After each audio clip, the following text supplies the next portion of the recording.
welcome to the Straw Hats Social Club. I'm Todd. I'm Becca.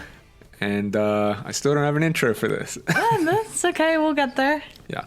So normally, One Piece recap show, but we're bringing you another side piece this week. We originally were trying to do more modern stuff. I kind of want to do something more casual, more like slice of life here.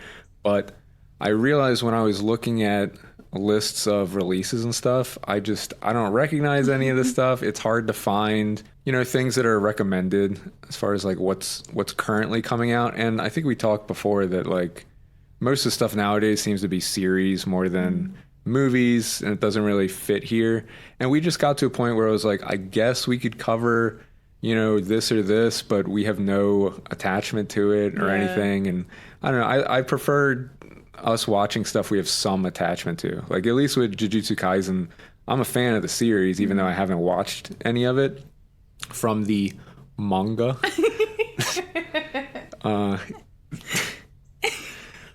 But you want to talk about that? No, we don't need to go Okay.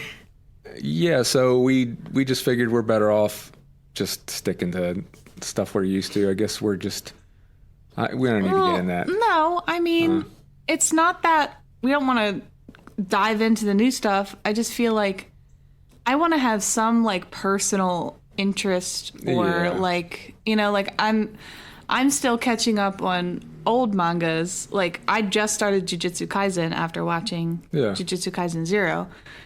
And I feel like if we have like just a little bit more of an attachment so that we have something to dive into. Well, I guess if there's like new release stuff, it would be fun to, watch that on here. We're still looking for recommendations if people know of any newer stuff, but we just decided, let's get something cozy, something we have a little history with.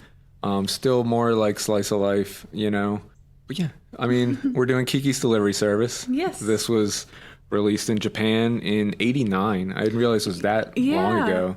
I didn't realize that either because I think I watched this when I was in high school, and that would have been like 2004 to 2008.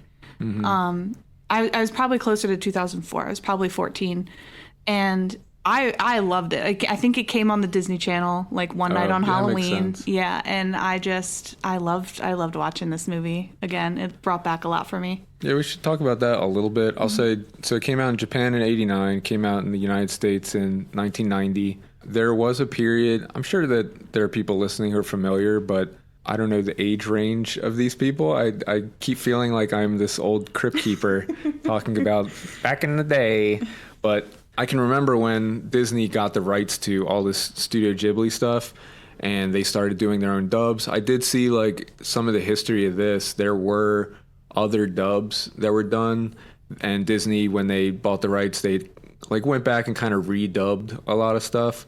I mean, we still watch the subtitles because we're proper weebs, I will say the Disney dubs tend to be really good though, because they get like big name voice talents and stuff. Yeah. But I do remember that period being really interesting when they were really pushing the Ghibli stuff and really like putting like I don't know how to put it. Like, because I don't want to act like they made it better because they didn't. No, they didn't. In some ways they made it worse because I think some of the translations tend to kind of shave away the cultural edges, Yeah, I mean, it was just a popular channel and boosted it, for what it was. I mean, they gave it like a new fresh coat of paint that made it more appealing to like mass American audiences, which, for better or worse, there's good and bad about that. But you brought up your history a little bit. I guess for my part, I'd never seen this. This is one you said you watched in high school. I had never seen it, and I honestly realized I knew like nothing about it. I didn't even know it was about a witch. Oh, really? Yes, I just saw that it's a girl on a broom, and I was like, oh, it's just some probably normal girl with some magical something, like Ghibli style, you know what I mean? Like, I don't know why I didn't put that together. And when we started watching the movie, it was like, oh, duh, of course she's a little witch girl. I mean, it is Ghibli. And while we're talking about pronunciation... Oh, boy. I know people in America say Ghibli. Apparently, it's Ghibli. Oh, my God. I heard it was Ghibli. It's so that's not why, Ghibli. like, that's it's the thing. Hard. Yeah. But at the same time, it's like I heard it was Ghibli from I think like some TikTok or something. And it's just information spreads so differently. And I think that's why we all have different pronunciations, especially when it comes to this type of media, because we weren't learning Japanese when we were kids. So we just said it how we thought it was be said in American. Yeah, I mean, that's extra tough because R's and L's seem like they're interchangeable. We're going to actually get into that with the next One Piece episode because it's relevant. But I guess since we're on the subject of pronunciation, because I know I mispronounce a ton of stuff, I just want to say, I mean, how to say this? So first of all, let me just say, I just don't get hung up on this stuff because to me, it's like, look, if I say something and you know what I'm saying, then it doesn't matter. Okay. Like I think I used to be more snobby about this stuff when I was younger. And it's like the older I get, I'm just like, who gives a fuck? Like, you know what I'm saying? You know what I mean? So, and I just don't want to get hung up. I'd rather just talk naturally. Yeah. And there's some things like I'm going to try to get used to saying, is it manga? Yeah. Okay. Look, I say it wrong. I think even in the Jujutsu Kaisen episode, I say manga. Like it's whatever. I was a child when I learned about manga and anime, and that's how I just pronounced it. Yes. Because that's how you pronunciate. I know, I can't even pronounce. It's too many. Look, okay. Yeah. If it is like a Japanese name and it should be properly pronounced, obviously that's where it's like, out of respect, I'm obviously going to try my best to pronounce it right. But I mean, sometimes I slip up. I'm human, and you too. We're human. And, I don't want to harp on this too much because I know it's really not a big deal. I'll just say I was talking to a friend of mine the other day about something similar where we were talking about like the Super Nintendo and how obviously this isn't like so much of a cultural thing, but it's like nowadays with the internet where everyone is like connected and you can hear people from all over the world. I've heard people call the Super Nintendo like SNES and SNES and stuff like that. And it's like where I grew up, remember, it's not like I'm listening to fucking podcasts and watching videos on the internet. So it's just the kids at school. We called it Super Nintendo. Nobody said SNES. Nobody said SNES. It was just Super Nintendo. Yeah, and it could be a regional thing too. Like same here. Everybody said Super Nintendo. Yeah, and it's like but then I listen to podcasts where they're saying SNES this and SNES that. I'm like, what the fuck is a SNES? And it's like that's just how some of this stuff is. You know, you learn how to say things a certain way just based on the people you're around. Whatever. We're spending way too much time. Yeah, too much time. Let's get into Kiki's Okay. So, before we get into the topics, which we're going to cover art and the animation, we're going to cover the story, then we're going to give final thoughts. We're going to try to keep this a little more brisk for our sake and for yours. Probably easier to listen to when it's a tighter podcast. But just to get into it, one thing I thought was interesting, because I didn't like do a ton of research, because I just feel like it's better for us to just give our thoughts and opinions fresh out of watching it. Who cares about giving the whole history? It's not what we do. Well, there's plenty of that also. Yeah, and I have some little tidbits that I think are interesting to us. But the thing I did want to talk about that stood out, and again, I didn't read anything about this, so maybe this has been talked about. Maybe Miyazaki himself has talked about this. But I remember with Princess Mononoke, which is probably my favorite movie of his, I remember reading a long time ago about how with Nausicaa, he tackled these certain themes about the environment and, you know, all that kind of stuff. And he just felt like those themes weren't fully delivered with that movie at the time. So much later in his career, he made Princess Mononoke to kind of like, it's kind of like he had more to say. So he wanted to kind of touch on all that stuff again. And so they wind up being these kind of like sister projects. I felt like this feels like a sister project to Spirited Away in that way, which is interesting that you picked both of these, because it does feel like this is very much about, you know, adolescence and growing up, and particularly as a girl. And Spirited Away is very much about that. So it feels to me almost like this movie kind of tackles those themes, and then much later he decided to revisit it with Spirited Away. So it has that same kind of relationship to one another. And I think when you look at them together like that, I actually think it works really well. So you agree? I agree completely. I mean, like, take the words right out of my mouth. Yeah. Okay. Just wanted to mention that because it was something I thought about. Because it was something I love Nausicaa and Princess Mononoke. Like, those are probably my two favorites. So I've always liked that relationship, and I see it here too. But with that, let's just get right into the first category because we have 10 minutes of introduction. And the first category is art and animation.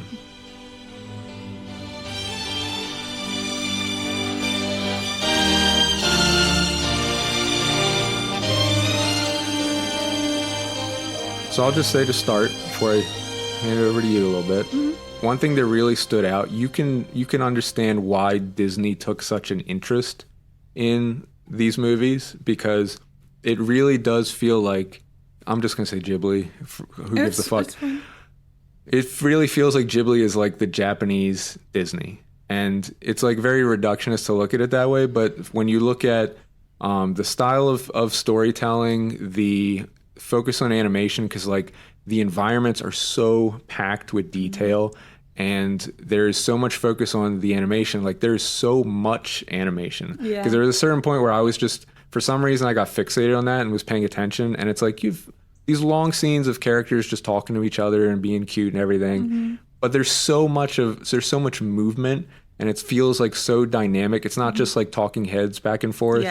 There really is this attention to the craft and making everything feel like really alive.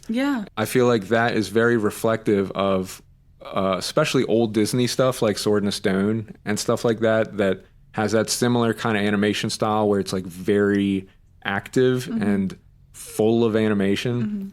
It just really reminds me of that. So I could see people at Disney looking at this and be like, okay, we gotta bring that in-house. You know, it's just like this whole library that they can kick out to a new audience, which is kind of genius. And it wound up being like mutually beneficial, you know, no matter how you feel about Disney. Because back then I was like big Disney hater because I was such a little anime weeb and I was pissed off about like Kimba the White Lion.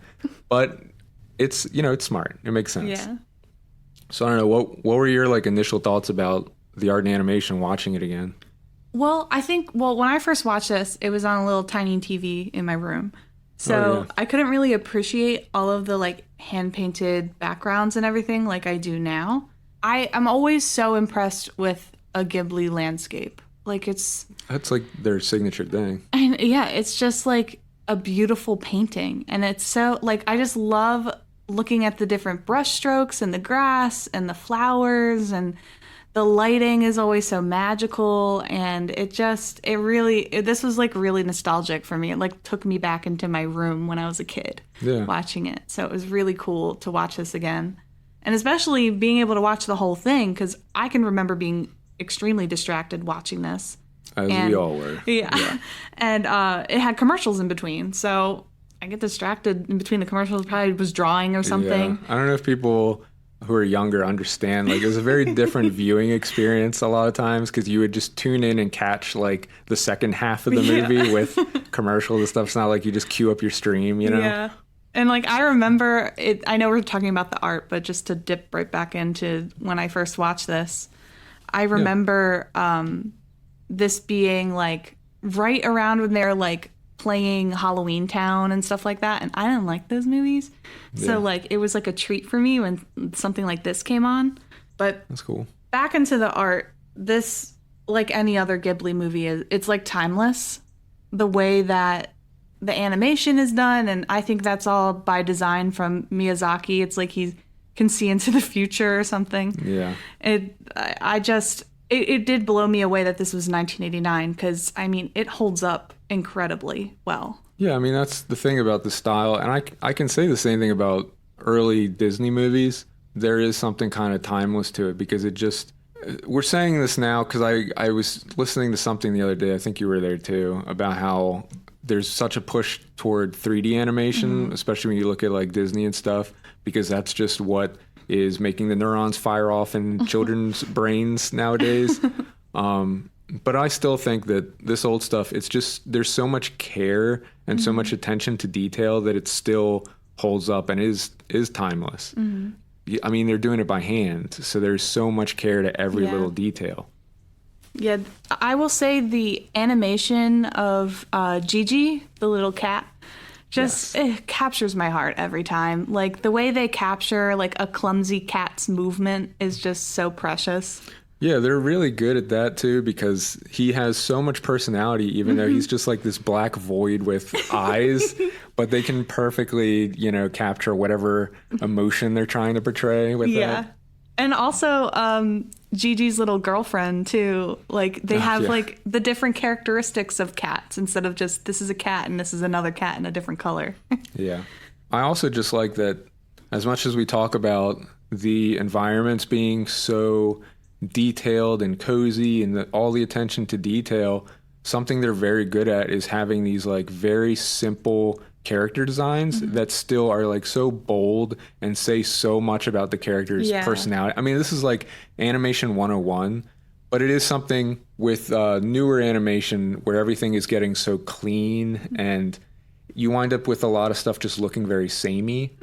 And Ghibli is just so good at this. Like, I mean, the main character is just like this very plain looking little girl with like a black, like a dress. Yeah.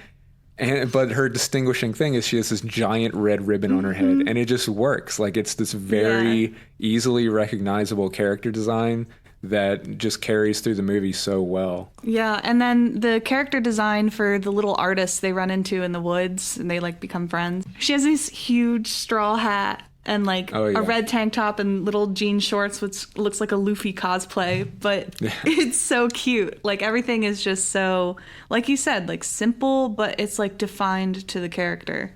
Yeah, totally. And I really liked the animations when she's flying the broom.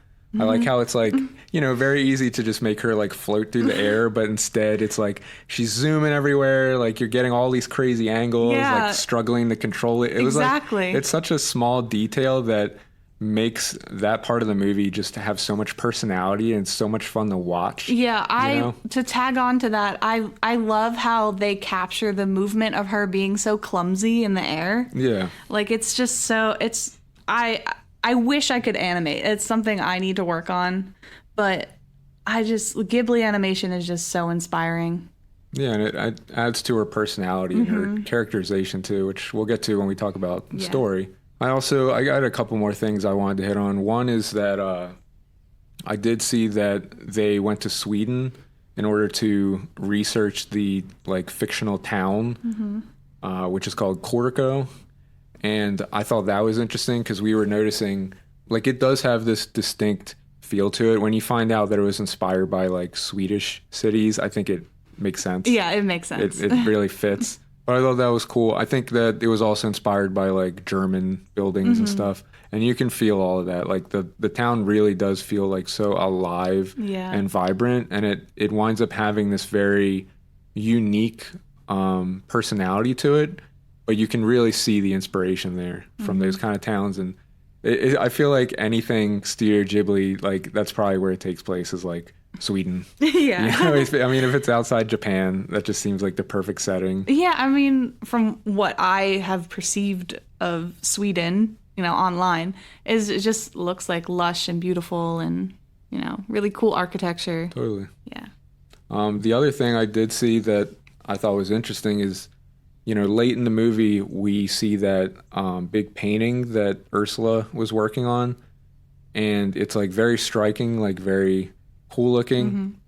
I found out that painting, it was actually painted by students at a school for challenged children, and it's called The Ship Flying Over the Rainbow. Oh my God, it makes me want to cry. Yeah, it's such a cool detail. That's so awesome. I had no idea about that. And when you find that out, it does make sense because there is like so much focus. It's like multiple shots showing the painting, and Kiki's like enthralled by it. And when you find out that kind of history behind it, it adds like even more meaning to it. So I just thought that was really cool because watching it, I did kind of feel like, oh, it's weird how much attention they're giving to this thing because it was very cool looking. Yeah.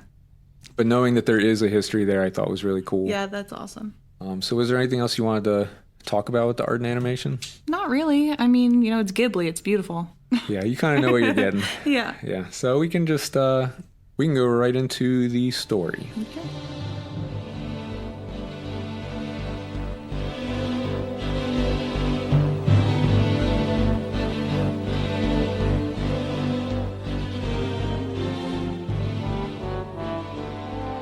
So just as a quick overview, for those who haven't seen it, or as a reminder if you have, a long time ago, Kiki's Delivery Service, it's about this little witch girl who, when she turns 13, she has to like leave home, find her way in the world. And it seems very much about the fact that she's like very eager to find herself, but she hasn't really discovered her own individual talents or whatever. So it's very much a focus on like, there's nothing like quote unquote special that she's able to do. She's finding her way, and she kind of stumbles into running this kind of delivery service because she can fly on a broom. You know, it's a witch thing that witches do. So she just uses that to get close to people, to work and form relationships, earn some money, and winds up being kind of sucked into this more modern world of Corico, the town that she winds up in. So very much like a coming of age story, specifically targeted at young girls. When we were watching it, you pointed this out, I kind of was already thinking it too, that this definitely hits different as an adult. I think that when you're younger, it just feels like this like nice fun adventure, and then when you're older, I think the themes like really come through a lot more, because you have more perspective on these things, because we've lived our lives, and everyone kind of goes through this of trying to find your way in the world and learn what your talents are and how those can be applied. And yeah, I mean, what were your thoughts about that? Well, going back to talking about how Miyazaki tends to capture the perfect experience of a young girl, like I still to this day, like I just don't understand how they can like properly capture what it really is like being a little girl, like this like magical but like super confusing time in your life. And I don't know, it just does like a really good job of like capturing that magic of, you know, being young and just discovering yourself. Yeah, and I like that they keep showing these other characters who like, oh, this one, she's good at potions, you know, and this other one's really good at like fortune telling. Yeah. And there's kind of this pressure of like, so what is your thing? Like, what are you good at? And she doesn't really know. And I thought that was like, it feels like a very authentic part of the story, that she's so eager to go out into the world, even though she hasn't figured any of that stuff out yet. And in her case, she just gets by being like this amazingly kind person who just makes friends with everybody and just kind of rolls with that. Yeah. But it feels very real, even when she starts to get crushed under the weight of this big world and starts like losing her magical powers and everything, which I want to talk about that for a minute. Yeah. Because I think it's almost kind of obvious, but when she loses her powers, it's really like burnout. Like, yeah, if you think about it, she had been doing delivery after delivery and like wasn't really getting time for self-care. And then of course, Ursula comes and is like, hey, you need to focus on yourself. You need to get outside. You need to, you know, take time to rebuild that creative energy. And it's like such a good message. It's a message that I wish I would have gotten to me, you know, when I was that age. Yeah.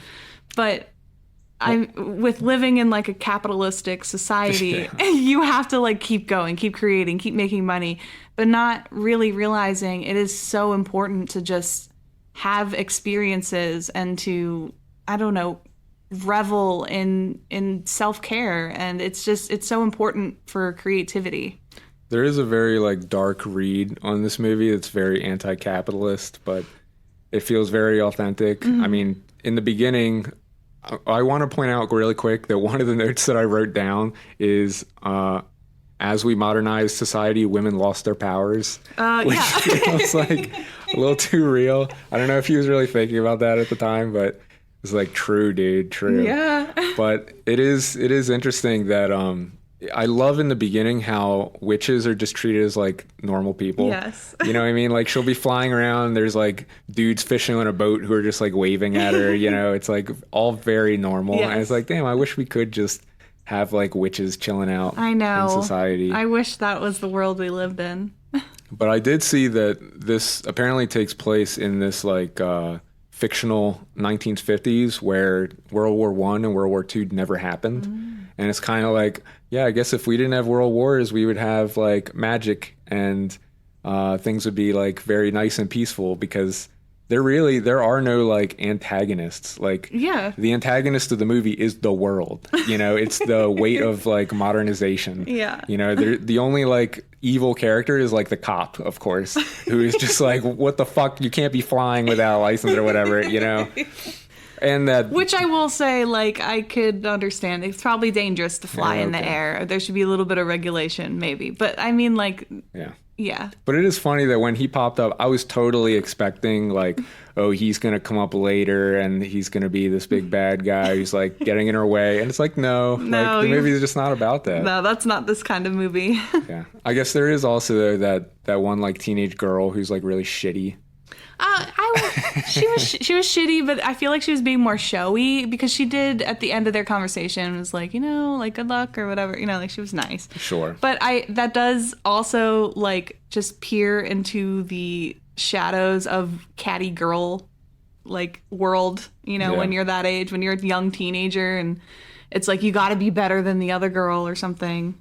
Yeah. And I also did want to point out that I think the initial concept is that she loses her powers because she like grows up, and that's the big thing. And apparently in like, I don't know if it's in the current Disney version, because I actually think they did 2 different dubs. But in one of them, Gigi winds up talking to her in the end and kind of establishes like, oh, she got her magic back. But that actually goes against the themes of the movie and how it's supposed to end, which is with her like managing the idea that, you know, as she's growing up, she's becoming a part of this more modern society, losing those magical powers and finding a way to exist the same way like Ursula did, you know. And I think that's, you know, that hits harder, that's more thematically meaningful. So it's funny that they made that change, but it's one of the things that Disney does is to create this like sweeter little package that's easier to swallow. So I just thought that was an interesting detail. Yeah, I'm glad you brought that up, because I was going to say the ending did not feel familiar, because I thought, Oh, really? I'm really glad you said that, because I thought I was going crazy. I could have swore that Gigi talked again at the end. Yeah. So I'm glad you brought that up, because I literally thought I made it up in my head. It's probably the one that you saw. Yeah. Because I think, again, I didn't do a ton of research, so don't take this as gospel, but I think what I read is that the original dub that Disney did actually had Phil Hartman doing a bunch of the voices, and I think he actually passed away during this process. Oh my God. Yeah, and I don't know if that's why they redubbed it or if they just like revisited it later, but that's why I don't know which version you might have seen or which version has him talking at the end, whatever. Listen, I'm just giving a little bit of trivia. We're not giving like the full history. But on the topic of Gigi, I did want to say Gigi reminded me so much of our cat Aries. I know. And not just like how he looks, but it's like there's this like certain type of personality where he's like very bold, but as soon as you look at him, he gets like really shy. And that's Aries to a fucking T. It is. Because Aries will be like demanding your attention and being all goofy. And then if you stare at him, all of a sudden he like gets stiff and like makes eye contact. And it feels like he's like, I don't know what to do. And it just felt like, oh yeah. That's Gigi. Yeah. And the way like when she was sick in bed and Gigi was laying next to her. Yeah. And it just reminded me of how he is. Like he'll come lay in bed with us and cuddle. And he'll always want to get under the blanket. Our sweet little boy. I know. We love our little boy. But yeah, if you don't have any like general stuff, I wanted to just really quickly hit on the story. Yeah. So like we said, the movie starts with Kiki at home. Her mom is a witch who is like expert at making potions, I guess. And it seems like in their like witch society, when you turn 13, that's when you're able to like become an adult, go out, find your place in the world. And of course, everyone's like so worried that she's too young, that she doesn't really have her thing, but she's so eager to leave. I mean, she very quickly just kind of wraps everything up and gets out of there. And I thought that's also like just so adorable because she like accidentally falls asleep on a train. And there's so many points in this movie where it feels like, I don't know what to call it. It's not really like traditional storytelling, but maybe it's just what we are like trained on. But when this happens, it feels like, oh no, like she's getting swept away much further than she meant to be. But then when she travels like many miles and wakes up in this big town, she's just like, oh, nice. It's like no drama, no nothing. Just immediately is like, this place seems nice. Let's see what this is about. Yeah, go with the flow. Yeah, and that seems to really be in tune with like the nature of this story. And I mean, it's very obvious. It's like the country girl going to the big city to find herself. And and it's funny that like her first thing is like getting caught by a cop. He's just like, what are you doing? And it is also funny because it comes up again later when she is making a delivery and she goes like way up in the sky. And I think Gigi's like, what are you doing? Why are you going up so high? And she's like, well, I don't want the cop to see me. It's like, okay. Gotta look out for the cops. But when she gets there, pretty quickly, she meets another character named, I think, Osono. I mean, like, I was 14 when I watched this, and when I was watching it, I felt like I was 14 again. Yeah. So I thought this was really sweet though, because there are these moments where she's just like going up to strangers, like, "Hey, I'm trying to find a place to live," like, and they're just looking at her like, "What? Like, girl, like, we have our own lives. Like, go figure this out." But she's the first character who, like, shows her this kind of kindness. She runs like a little bakery. And I think she even specifically says like, oh, this is a big place. There's a lot of different people. Some of the people are kind of rude, but some of the people are nice, like me. Like, I love you. You're great. And it's true. I think that's a really optimistic way to look at the world, because you can get really focused on all the negativity, all the shitty people, especially in the internet where those voices get broadcast the loudest. Yeah. But you just have to always remember there are nice, kind people out there too. Yeah. And it is very sweet because she kind of takes her under her wing, gives her a place to stay, and winds up, well, it starts because she absentmindedly is trying to like make a delivery somewhere, and Kiki's just like, oh, I can do that. And then like jumps off the cliff with her broom and flies away. To help a baby, so the baby had their pacifier. Right. Yeah. And that winds up being like the jumping off point for her little delivery business. But it is nice that Kiki is just like such a kind person, and you can see how it resonates with a lot of people. And I think we've talked about this before, that I just love these kind of characters. I mean, Luffy is this kind of character. Yeah. It's the type of people who are like, have such a big heart and are so nice to everyone. And so they just naturally draw people to them and make friends. And so it's like the constant like, oh, she's given a place to live, and she's just like so like, oh my God, thank you, like so appreciative. Yeah, I mean, to really kick that off, she didn't expect anything for delivering that pacifier. She was just like, like once she was done, she was like, okay, see ya. And the lady's like, hold on. Yeah, it's very sweet. Yeah. But after this, when she gets, I think it's like her first big delivery to take that stuffed cat. Yeah. I really love this scene because she winds up like accidentally pissing off a bunch of crows, which felt really funny because there is almost this like weird little political kind of moment where like I think Gigi mentions that like crows used to be like servants of witches, and Kiki's like, oh, like she's almost like offended, like we don't talk about that, almost like that was this dark time where they were enslaved or something. And I thought that like little moments like that add so much texture to the world, and so much culture. It's definitely something you don't pick up on when you're a kid, because I definitely 100%. Yeah. But it's cool because she angers them, and then it turns into them being like mean as shit, like will not let her anywhere near it. And like they're like trying to take her broom apart, like picking it out, and it's like, oh my God, like, it's scary. But that's how she meets Ursula, because she loses the little stuffed cat, and she has to send Gigi in. Which, oh my God, this is like the cutest part of the movie when Gigi is sent in, has to pretend he's a little stuffed cat, and the way that he's like totally stiff while being like flung around and everything. It's just so cute. Like, I think just like thinking like, oh my God, what if that was like a real cat? Like, it's very funny. It's such a funny scene. And the way that like when the dog starts to smell him and then you just see him sweating profusely. Like, it's just so funny. But the dog just ends up protecting him, and it's just so cute. That's the other thing is like the movie is just so kind. And it's like every time they build something up is like, oh my God, there's like something dangerous here. It's like, no, the dog winds up being like super friendly and helps them and everything. It's just so sweet. It is. But she meets Ursula because Ursula, I guess, is friends with all the ravens.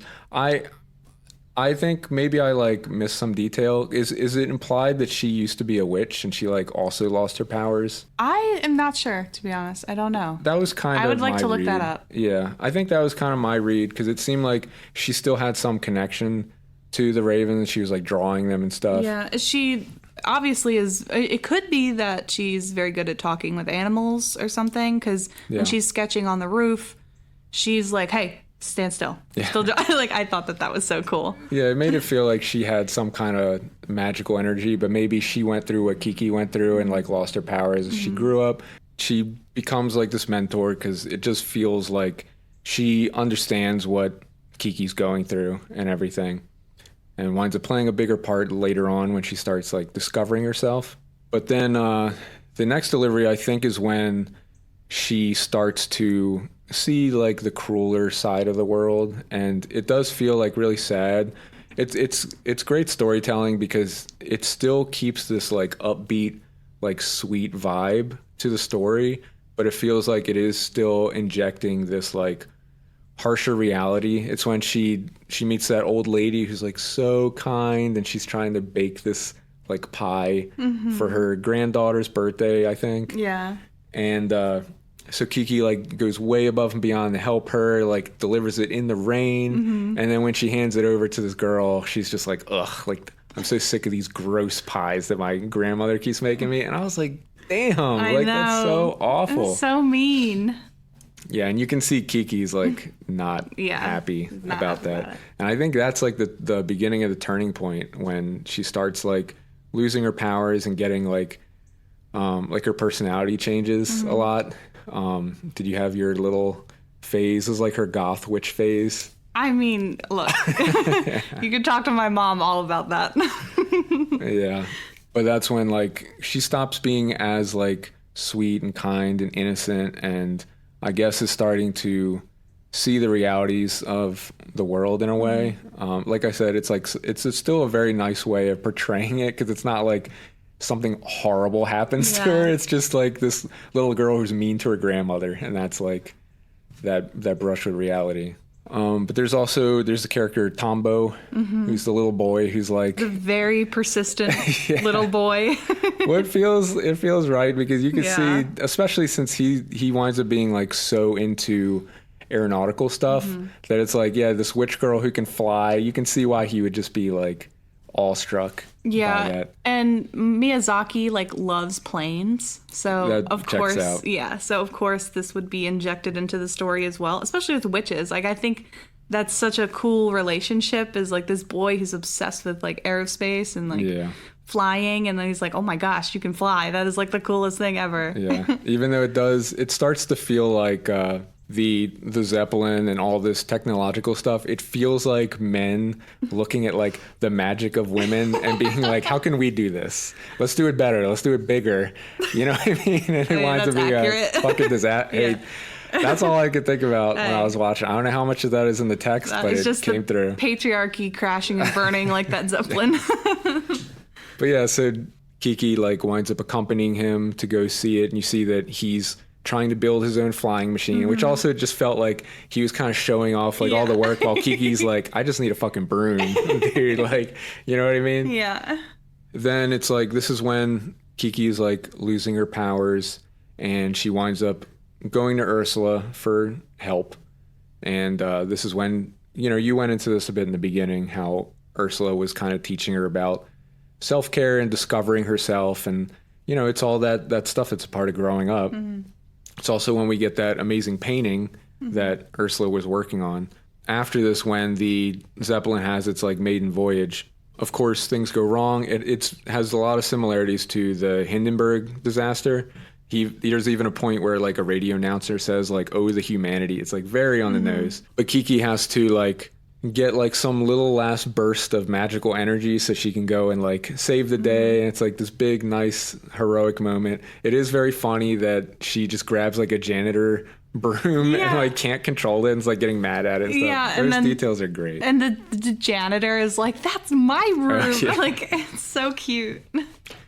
I did think that's funny because it's like it winds up adding these stakes that she can't just like zip off and save them and that's it. Like she really has to struggle to control it. And again, we talked about the animation of the broom flying, and it's like it's just so good, and it puts so much its personality and its comedy. Like it's just so fun to watch. I loved every time that like she lifts off and her, you're seeing up her dress, but she has these like little giant, bloomers. these giant bloomers, and it just looks like really cute and funny. It's so funny. It's like very silly. So yeah, and then I guess it's left. And a woman saves the day. Of course. Yes. But it is left kind of open ended with her just kind of discovering herself and how to live in this new world, and it kind of continues into the credits and shows like the natural progression of these things. It's about change. It's change. It's not good or bad. You just have to kind of roll with it and make the best of it. And it's left in a way where it feels like she is making the best of it. It's still every moment of this movie is just very sweet and optimistic right up to the end. And yeah, I really liked it. Like I said, this was my first time watching it, but I liked it a lot. I'm glad you liked it because it really took me back to being a kid, watching this late at night. And Ghibli movies are a huge inspiration to my artwork. So it's so good to like sit down and watch stuff like this. For sure. So I think that's it for the story. Why don't we just get into the final thoughts and wrap this up?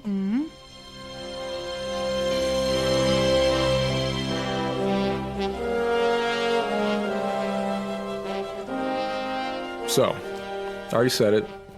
It's my first time seeing this, but and I went in with like no expectations because, like I said, I didn't even know anything about this. I don't know how this just completely went under the radar for me, but I loved it. I had so much fun watching it, and it's just so like chill and relaxing, and it's just got good vibes.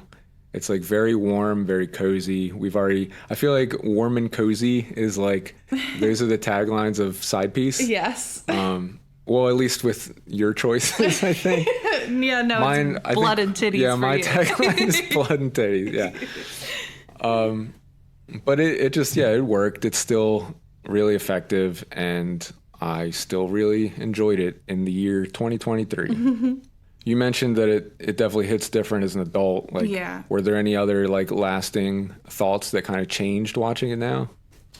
I think a lot, but I mean, for the sake of time, I think I'll always praise Miyazaki for being that like little cornerstone in my childhood where it's like women can do things and women can be creative and I love that message because there wasn't a lot of that in American media.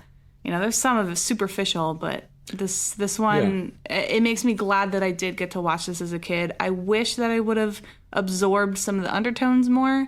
Yeah, but it's tough. You don't have the same perspective. Yeah. Following up on what you were saying, I do feel like this movie feels like it was very ahead of its time, because I think back then there was definitely, we had the whole girl power thing, but it always felt like they were taking women and just planting them into like traditionally masculine roles, where it's like, oh, a woman can also be a strong warrior, and it just winds up being like the same story. And there's definitely still something to that to say like, yeah, women can do that too. Yeah. But having something where it is very much a story of female adolescence that's like super targeted to that, where it's like you can't just make Kiki into a boy and it's the same story. Yeah. You know what I mean? I think that is something very progressive and meaningful, and it holds up so well.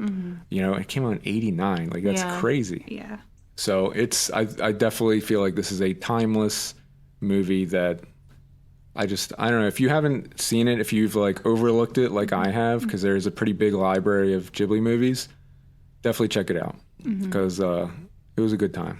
Oh, yeah. I would definitely watch it again in the future. Oh, yeah. It's definitely a cozy movie just to put on. I know we keep saying cozy, but I mean, like, it is. I mean, yeah, that's like the number one descriptor I'd use. But I think that's it for the episode, if you got nothing else. I do just want to touch on just to bring up again, the importance of, like, self-care and making sure that you're not burning yourself out. Yeah. I think that is the thing that stuck with me the most, because I think we all fall into that where we're not giving ourselves time to recuperate, to be more creative. And that message just really sits with me really well. And I think it's such an important message. Not even just for people who are creative, just everyone. And especially now, I think it hits when she's meeting all these people. Like, she did meet that young witch early on who, like, very clearly seemed to have things figured out. Yeah. I think that's also very true, that especially with social media and everything, it's very easy to look around and think that, like, oh, everyone else has everything figured out and has their place in the world. And it's like, no, not really. Like, everyone has to figure it out. And if you are still figuring it out, even as you get older, that's okay. Yeah. You know, it's always going to be this process. Yeah. And maybe you don't have some specific thing that you're really good at. That's okay. You know? So I think the movie, it works on a lot of levels. Yeah. That about sums it up.